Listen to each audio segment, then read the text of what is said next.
మాజీ ఎమ్మెల్సీ కల్వకుంట్ల కవిత ఏర్పాటు చేసిన తెలంగాణ రక్షణ సేన టీఆర్ఎస్ టైటిల్ వివాదంపై కొనసాగుతోన్న రగడ ఇప్పట్లో ముగిసేలా కనిపించడం లేదు.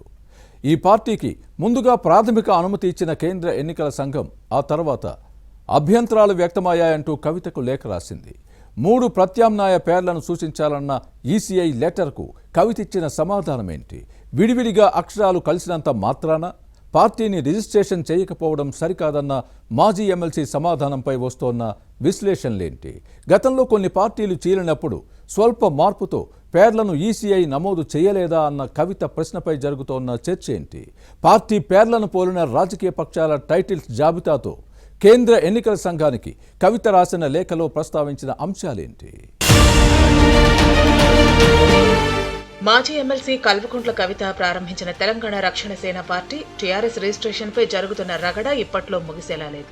పార్టీపై వివిధ పక్షాల నుంచి అందిన అభ్యంతరాలను పరిశీలించిన కేంద్ర ఎన్నికల సంఘం ప్రత్యామ్నాయ పేర్లను సూచించాలని రాసిన లేఖకు టీఆర్ఎస్ కన్వీనర్ కవిత సమాధానం ఇచ్చారు. పేరు మార్చే ప్రసక్తే లేదు, అవసరమైతే న్యాయ పోరాటానికైనా సిద్ధమని ప్రకటించడాన్ని చూస్తే తెలంగాణ సెంటిమెంట్తో ముడిపడిన టీఆర్ఎస్ పేరుపై వెనక్కి తగ్గేదేలే అన్నట్టుగా వ్యవహరిస్తున్నట్టు కనిపిస్తోంది. టీఆర్ఎస్ బీఆర్ఎస్ గా మారిన తర్వాత ఇవే అక్షరాలు వచ్చేలా కవిత పార్టీని ప్రకటించడాన్ని గమనించాలి. కానీ రాష్ట్ర ప్రజల మనోభావాలతో ముడిపడిన టీఆర్ఎస్ పై తమకు హక్కు ఉంది. అవే అక్షరాలు వచ్చేలా ఇతరులు పార్టీ పెడితే ప్రజల్లో తీవ్ర గందరగోళం ఏర్పడుతుందని బీఆర్ఎస్ అభ్యంతరం వ్యక్తం చేసిన అంశాన్ని గుర్తుపెట్టుకోవాలి. టీఆర్ఎస్ పేరుపై బీఆర్ఎస్కి ఏమైనా పేటెంట్ హక్కు ఉందా అన్నది కవిత ప్రశ్న. ఈసీఐ లేఖకు కవిత ఇచ్చిన సమాధానాన్ని పరిశీలిస్తే తెలంగాణ రక్షణ సేన పేరుకే కట్టుబడి ఉన్నట్టు కనిపిస్తోంది. తక్షణమే రిజిస్ట్రేషన్ చేయాలని కోరడాన్ని చూస్తే టీఆర్ఎస్ టైటిల్పై ఎంతవరకైనా వెళ్లేట్టు ఉన్నారనే మాట వినిపిస్తోంది. తెలంగాణ రక్షణ సేన పేరుకు కేంద్ర ఎన్నికల సంఘం ముందుగా ప్రాథమిక అనుమతి ఇచ్చింది. ఈ ఏడాది ఏప్రిల్ 28న ఆమోదం తెలిపిన విషయాన్ని గుర్తుపెట్టుకోవాలి. ఆ తర్వాత రాష్ట్ర వ్యాప్తంగా 105 అసెంబ్లీ నియోజకవర్గాల్లో పార్టీ జెండాల ఆవిష్కరణతో పాటు సంస్థాగత నిర్మాణ కార్యక్రమాలను చేపట్టారు. కానీ పార్టీ పేరుపై 1000 అభ్యంతరాలు వచ్చాయని గత నెల 23న ఎన్నికల సంఘం లేఖ రాయడంతో వివాదం మొదలైంది. అయితే అభ్యంతరాల కాపీలను ఇవ్వకపోవడాన్ని కవిత తప్పుపట్టారు. పేరుపై ఆక్షేపించేదెవరు? వాటికి చట్టపరంగా చూపించిన కారణాలేంటి అనే వివరాలు తెలియకుండా తాము సమాధానం ఎలా చెప్పగలమన్నది ఈ నేత క్వశ్చన్. టైటిల్ వివాదంపై దాఖలైన కేసు విచారణకు ముందే అన్ని అభ్యంతరాల కాపీలు ఇవ్వాలని ఢిల్లీ హైకోర్టు సూచించిన విషయాన్ని గుర్తు చేశారు కవిత. టీఆర్ఎస్ పేరు స్వతంత్రంగా ఎంపిక చేసుకున్నదేనని, దేశంలో ఇదే పేరుతో మరే పార్టీ నమోదు కాలేదన్న విషయాన్ని కవిత ప్రస్తావించారు. పార్టీ పేరును విడివిడి అక్షరాల రూపంలో కాకుండా పూర్తిగా పరిశీలించాలని ఎన్నికల కమిషన్ దృష్టికి తెచ్చారు. తెలంగాణ రక్షణ సేన, తెలంగాణ రక్షణ సమితి, తెలంగాణ రాజ్య సమితి పేర్లు పూర్తిగా భిన్నమైనవని, వాటి ఉచ్చారణ, నిర్మాణం, గుర్తింపు వేర్వేరుగా ఉన్నాయని ఎన్నికల సంఘం లేఖకు ఇచ్చిన సమాధానంలో కవిత ప్రస్తావించారు.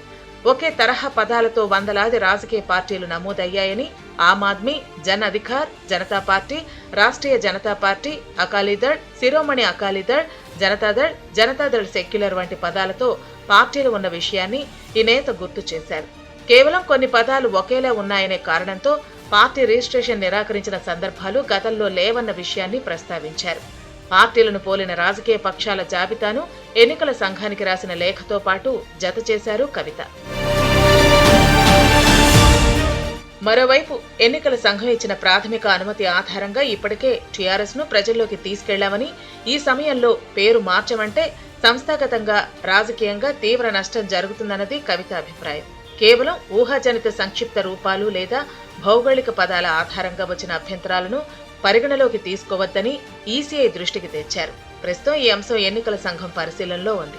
ఢిల్లీ హైకోర్టు ఆదేశాల ప్రకారం అభ్యంతరాల కాపీలు అందించిన తర్వాత వ్యక్తిగత విచారణ జరగనుంది. ఆ తర్వాత తెలంగాణ రక్షణ సేనకు తుది గుర్తింపు వస్తుందా లేక కొత్త పేరును సూచించాల్సి వస్తుందా అనే అంశంపై రాజకీయ వర్గాల్లో ఉత్కంఠ నెలకొంది. పార్టీ పేరు కేవలం ఒక గుర్తింపు మాత్రమే కాదు, రాజకీయ భవిష్యత్తును నిర్ణయించే కీలక అంశమన్నది కవిత మాట. అందుకే ఈ వివాదం ఇప్పుడు న్యాయ పోరాటంగా మారింది. ఎన్నికల సంఘం తీసుకునే తుది నిర్ణయంపై తెలంగాణ రాజకీయాల్లో కొత్త చర్చకు దారితీసే అవకాశాలు కనిపిస్తున్నాయి. తెలంగాణ రక్షణ సేన పార్టీ పేరు రిజిస్ట్రేషన్ విషయంలో కేంద్ర ఎన్నికల కమిషన్ ఏ నిర్ణయం తీసుకుంటుందో చూడాలి.